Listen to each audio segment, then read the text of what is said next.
Beo Barley. Pag ako umiinom nito, ang ginagawa ko bago ako matulog, umiinom ako nito. Tapos sa madaling araw, umiinom pa rin ako. 3 beses. So, alang bakas kinain. Dati ako maintenance, ngayon hindi na. Kaya nga ako pasababot na ako dito sa gamot na to. At ang balik. Ngayon, masyado tiwala ako dito. Dahil dito, nakagagalaw na ako. Dati, mamamali dito, hindi ako makalakad.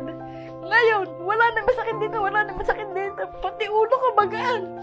Kaya sabi ko, napakalaking bagay. Magaling talaga itong Beo Barley. Dahil isa ngayon, lahat ng gusto ko nagagawa na. Dati, hindi ako nakakalakad ng mabilis. Ngayon, kahit mag-jogging ako, kayang-kaya ko na. Ano na akong masasabi sa kanya, the best. Ang galing-galing. Pakiramdam ko, bumata ako, tsaka gumanda yung balat ko.